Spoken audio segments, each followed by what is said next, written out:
In the beginning was the Word, and the Word was with God, and the Word was God. These are not the words of man, they are the words of eternity. And yet the unthinkable followed. The Word became flesh and dwelt among us. This is the first and deepest mystery, the Incarnation, that the infinite could take on finiteness, that the uncreated could clothe himself in the garment of the created, that the one who sits above the circle of the earth, whose glory fills the heavens, could come down, not as a blazing flame, not as a thundering voice, but as a child, a newborn, fragile, helpless, the Ancient of Days, wrapped in the weakness of flesh.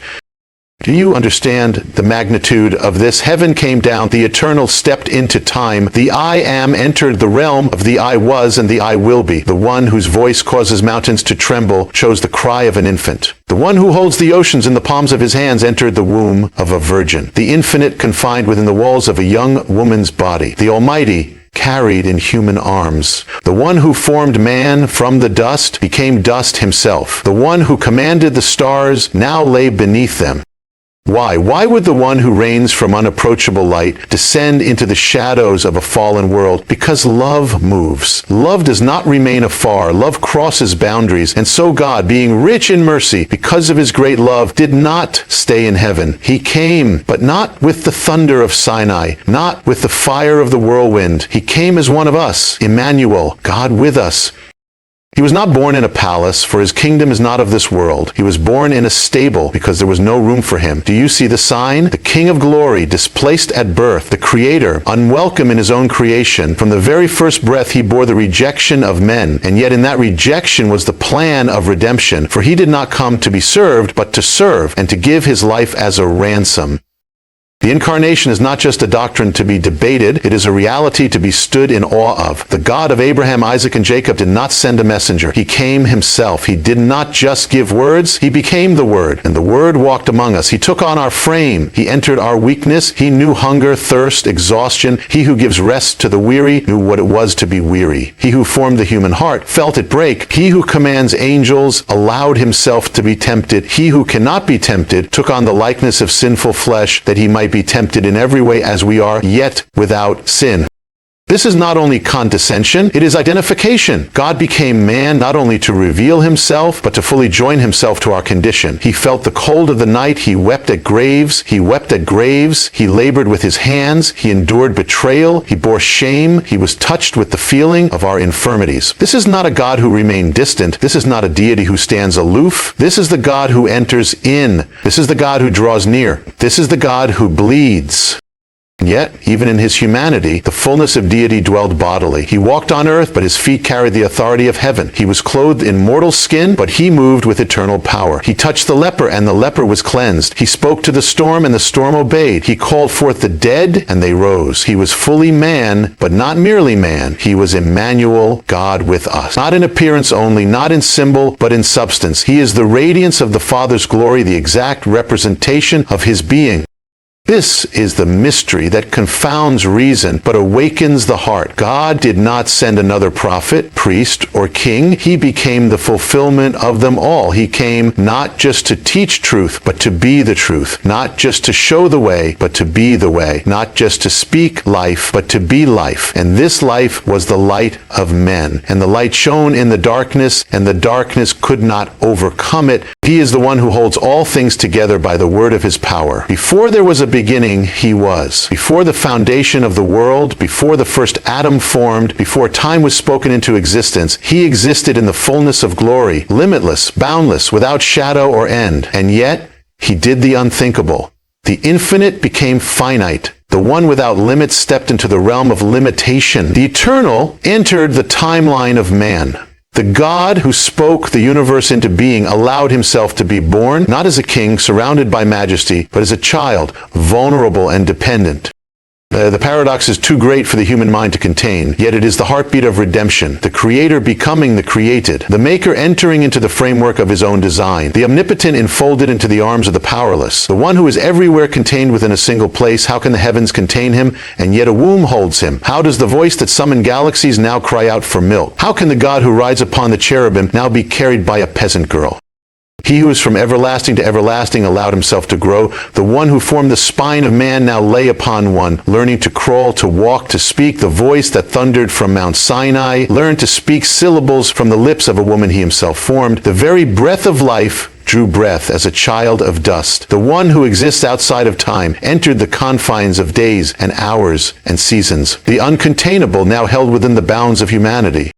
But it was not an illusion, it was not a disguise, it was not a temporary projection. No, the infinite truly became finite, and in doing so did not cease to be infinite. The fullness of deity enclosed within the weakness of flesh. The paradox of all paradoxes. He hungered, he thirsted, he grew weary, he felt sorrow, joy, pain, and hope. Yet in him all the fullness of God was pleased to dwell, the fire of the divine burning within a vessel of clay.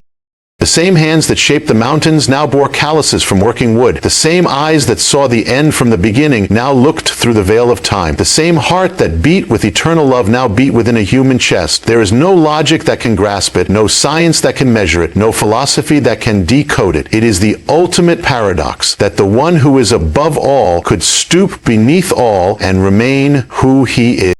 He did not abandon his divinity, nor did he merely put it on hold. He veiled it, not to diminish it, but so that he could walk among us, not in glory that blinds, but in grace that touches. He emptied himself not by losing his power, but by laying aside his privilege. He chose the limitations. He chose the pain. He chose the suffering. He chose to walk among sinners, to sit with the broken, to bleed with the dying. The infinite glory now wearing the garments of mortality.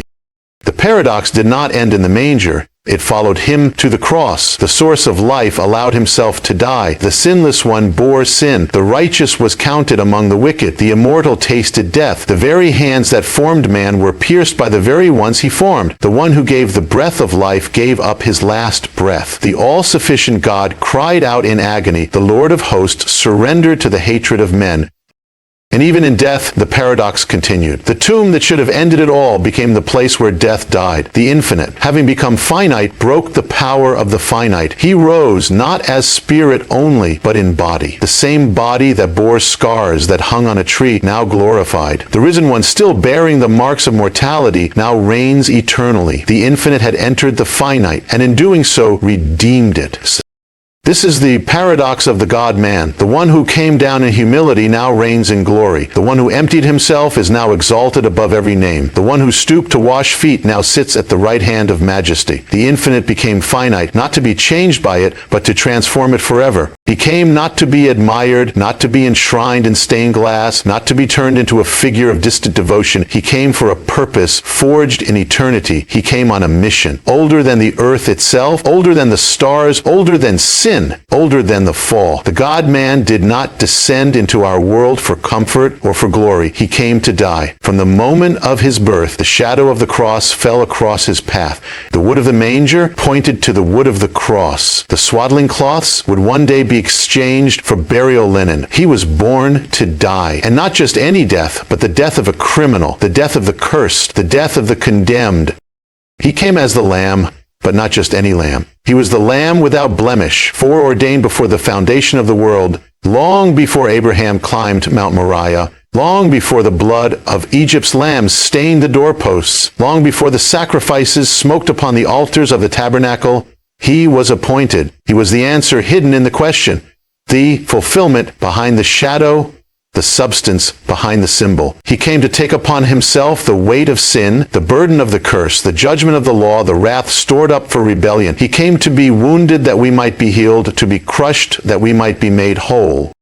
The God-man, though sinless, took the place of the sinner. Though perfect, he bore imperfection. Though holy, he was treated as defiled. The righteous one stood in the place of the guilty. The judge took the place of the judged. The giver of life submitted himself to death. The one who knew no sin became sin for us. He was pierced not for his own transgressions, but for ours. He was bruised not for his own iniquities, but for ours. The punishment that brought us peace was upon him. The mission was not survival, it was sacrifice. He did not flee from the cross. He marched toward it. Every step he took was a step closer to Golgotha. He knew what awaited him. He knew the betrayal, the mockery, the scourging, the nails, the thorns. He knew the abandonment, the silence of heaven, the weight of separation, and still he chose it. He embraced it. He set his face like flint. The God-man, with legions of angels at his command, allowed himself to be arrested, falsely accused, condemned by the very ones he came to save. He bore the cross, the emblem of shame, the instrument of death upon his back, the same back that had never once bowed to sin. The hands that healed were now pierced. The feet that walked in perfect obedience were nailed. The eyes that saw through every soul were swollen shut. The lips that spoke life grew dry with thirst. The heart that beat with compassion now struggled beneath the crushing weight of our rebellion. He hung suspended between heaven and earth, rejected by both, the mediator in the middle, the bridge between God and man. He cried out, not in defeat, but in fulfillment. The mission was not failure, it was victory through surrender. He bore the wrath that we might know mercy. He tasted death that we might taste life. He descended that we might ascend. The God-man took upon himself the fire of judgment, the full measure of divine justice. He drank the cup that should have been ours, every drop. And when it was finished, it was truly finished. The debt was paid, the curse broken, the veil torn, the gates flung open. The blood of bulls and goats could never do it. The law could only condemn, the prophets could only point. The God-man accomplished what no man, no priest, no sacrifice ever could. This was not merely an act of martyrdom. It was an act of redemption. It was not simply death. It was atonement. The great exchange, the divine reversal. The cross, once a symbol of Roman cruelty, became the throne of divine mercy. The place of execution became the altar of salvation. The God-man fulfilled the mission not by escaping death, but by entering it and conquering it from within. He turned the grave into a gateway, the end into a beginning. He died that others might live, not just in eternity, but now, in this life, transformed, redeemed, reborn. He did not come merely to be looked upon, but to be followed. He did not suffer and die so that men would build monuments to his memory. He came that those who behold him might be changed into his likeness. The God-man did not enter our world to perform a distant act of salvation, but to initiate a transformation so profound that those who receive him would cease to live as they once lived. He came not only to save lives, but to birth a new creation. He came that the divine nature might be planted within mortal clay, that those who were born of dust might be filled with the fire of heaven. The God-man walked among us to reveal what man was always meant to be, not the fallen image of Adam, but the restored image of God. He came as the second Adam, not merely to forgive sin, but to reverse the curse. He came to call out a people, not just to believe in him, but to be conformed to him. His mission was not simply to redeem, but to remake, to take the broken vessel and fashion it again in his likeness. He came that we might become partakers of the divine nature. He did not descend into flesh to leave us unchanged. He came to dwell within us. It is not enough to admire him. It is not enough to acknowledge him. The call is to walk as he walked, to love as he loved, to die as he died, and to live as he lives. The God-man now calls for men and women to become as he is in this world. He gave his spirit not so we would observe from a distance, but so we would live from within the fire. He poured out his spirit so the same power that raised him from the dead might live in those who bear his name. Not a borrowed holiness, not a second-hand righteousness, but Christ in you, the hope of glory. The world does not need more religion. It does not need more ritual. It needs the presence of the God-man within his people. It needs those who are no longer living for themselves, but who have died and whose lives are now hidden with Messiah in God. It needs the crucified life, the resurrected life, the spirit-filled life, the life no longer bound by the flesh, no longer driven by the old nature, no longer chained to the patterns of this world, tainted to the patterns of this world by Jay's beloved name of Jesus, turned in the womb of Bartholomew. It means freedom. The path to freedom needs those who burn with the same fire that filled the Christ, who walk in his steps though it cost them everything. This is the high calling, the upward path, to be shaped into the image of the one who emptied himself, to take up your cross and follow, to lay down your life that his life might be revealed. The God-man calls not for comfort, but for surrender, not for safety, but for sacrifice, not for applause, but for obedience. The call is to become like him in his humility, like him in his holiness, like him in his mercy, to forgive when wronged, to bless when cursed, to serve when exhausted, to speak truth in a world of lies, to carry light into the heart of the darkness. To follow him is to walk the narrow path. The world will not applaud it. The crowd will not cheer it, but it is the path that leads to life. It is the path of the God-man, and he calls you to it. The same Spirit that led him through the wilderness, that raised him from the grave, now beckons you. He did not give his life so you would merely escape judgment, but so you would shine in a world without light. So you would be holy as he is holy, filled with the same compassion, the same fire, the same truth. The God-man became like us so that we might become like him, not gods, but sons and daughters of the Most High, not divine in nature, but indwelt by the divine, vessels of clay filled with glory, ordinary lives transformed by an extraordinary presence. This is the mystery now revealed, not only God with us, but God in us, the temple no longer made of stone, but of flesh and blood. The fire no longer on the mountain, but in the hearts of those who believe. The call is not to settle for a faith of words, but to walk in a life of power, to bear the marks of the cross and the fragrance of heaven, to live as if he truly lives within you, to show the world not just what you believe, but who he is through every breath you take, every word you speak, and every step you walk. There is a mystery that stretches from eternity to eternity, a thread woven through the fabric of all creation, a secret hidden in plain sight. It is the mystery of union, the union of heaven and earth, of the divine and the human, of God and man. It is the mystery that began before time and reaches beyond the veil. The God-man did not come only to save us from afar, but to unite himself to us, not just to rescue, not just to cleanse, but to dwell, to join what had been separated by sin, to restore what had been lost in Eden, to make of two one. He did not come to improve the old life. He came to end it and to birth something entirely new, a new creation, a new man, a new reality.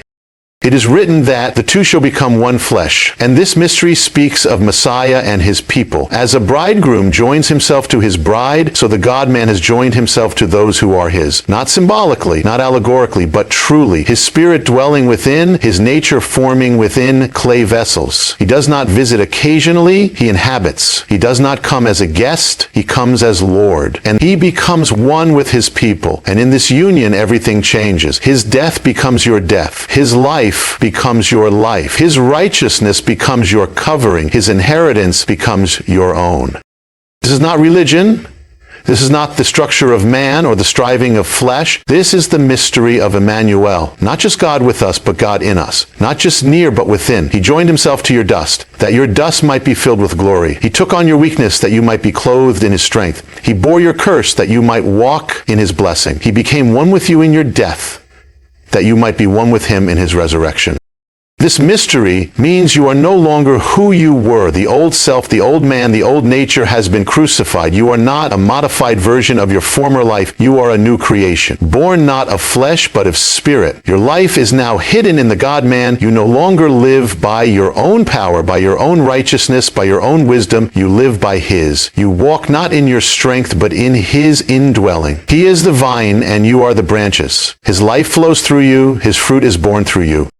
The enemy cannot comprehend this mystery. The powers of darkness were defeated not by force, but by union, not by might, but by the joining of the Holy One with those once fallen. It was this union that crushed the serpent's head. It was this mystery that tore the veil in two, and it is this mystery that continues to confound the enemy and advance the kingdom. When you rise in the morning in the name of the God-man, darkness flees. When you speak with the authority of the indwelling Christ, the gates of hell cannot prevail. When you walk in the Spirit, you trample the power of the flesh. He is not ashamed to call you his. He is not hesitant to share his glory. He sanctifies, justifies, purifies, and then he calls you his own. Bone of his bone, flesh of his flesh. The union is not future, it is now. It is not distant, it is here. And yet, it is a foretaste of something greater still to come. For just as the bridegroom comes for the bride, so too he will return. And the union that is now spiritual shall be made complete. The mortal shall put on immortality. The perishable shall be clothed in imperishability, and we shall see him as he is, for we shall be like him. But even now, in the waiting, the mystery unfolds. Every trial, every battle, every wilderness becomes a place where union is revealed. He is there in your suffering, there in your weakness, there in your silence. When you feel abandoned, he is closer still. When you cannot speak, he intercedes. When you fall, he lifts. When you are weary, he carries. There is no place he cannot go within you, for he has made his home in you. You are his temple, his dwelling, his vassal, and you carry within you the treasure of heaven. This mystery changes everything. You are not alone. You are not forsaken. You are not powerless. You are joined to the one who spoke the stars into existence. The one who calmed the sea walks within you. The one who overcame the grave breathes within your lungs. You walk through the world, but you are not of it. You carry heaven within earthen flesh. You are the living testimony of the God-man's presence on the earth. His hands through your hands, his voice through your voice, his heart beating within your chest. He is not just the God-man of history. He is the God-man of now. The story did not end at the cross. It did not end at the tomb. It did not end at the Mount of Ascension. The one who walked the shores of Galilee, who touched the lepers, who spoke with authority that silenced the storm, he still lives. He is not a memory to be honored, but a presence to be encountered. Not a relic of the past, but the living King of the present. He is not confined to pages of scripture or chapters of ancient time. He is alive, active, reigning, moving. The grave could not hold him, death could not bind him. The stone was rolled away not to let him out, but to show the world that he had already risen. The same Jesus who was lifted up into glory now sits at the right hand of the Father. But he has not left us as orphans. He sent his Spirit, the very breath of God, the fire of heaven, to dwell within all who call upon his name. The presence of the God-man now fills the temple not made by human hands. That temple is you, if you are his. He does not dwell in the buildings of man, but in the hearts of those who are redeemed. The same power that raised him from the dead now lives in his people. The miracles did not cease. The authority was not diminished. The mission was not completed and forgotten. It continues through those who carry his name, who walk in his spirit, who live not by the flesh, but by the breath of the living God. He ascended, but he did not disappear. He rose, but he did not retreat. He reigns, but he leads, guides, convicts, comforts, and empowers. He is the high priest who intercedes even now. The wounds he bore were not erased. They remain as eternal testimony that the price has been paid. He does not plead with uncertainty, but intercedes with authority. Every accusation of the enemy is silenced by his blood. Every charge is nullified by his sacrifice. He stands as advocate, not once, but continually. He is the mediator who bridges heaven and earth. The only way to the Father is through him, and through him alone.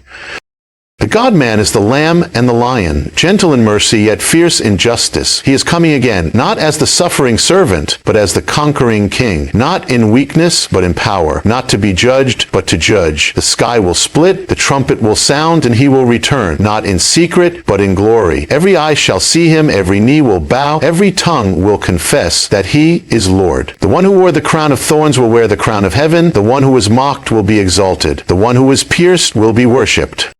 But he waits, not out of delay, but out of mercy. The God-man is patient, not wanting any to perish, but all to come to repentance. His arms are still open. His invitation still stands. He calls to the weary, to the broken, to the bound, to the lost. He calls not to add numbers to religion, but to bring the dead to life. He is not a distant deity, but a shepherd who seeks his sheep, a father who runs to the prodigal, a master who kneels to wash feet. He is the king who dines with sinners and the Savior who knows your name. This is not the hour for passive faith. This is the hour to rise. The presence of the God-man within you is not for survival, but for victory. You are not called to echo the world, but to reflect him. Not to hide in fear, but to shine with fire. The times grow darker, but the light grows brighter in those who are his. He is not absent in the storm. He is the one who still walks on the waves. He is not silenced by chaos. He is the word that speaks order into confusion. He is not overwhelmed by evil. He is the light that the darkness cannot overcome. He is not waiting to be revealed in some distant moment. He is revealing himself now through those who carry his presence. The world will not see him in the clouds until it sees him in the lives of those who bear his image. The God-man walks again in the earth, not in one body, but in many, in every surrendered heart, in every spirit-filled life, in every act of love, in every bold declaration of truth. He is there. The same Jesus, the same fire, the same mission. Not a fading echo, but a living voice. Not a closing chapter, but an unfolding glory.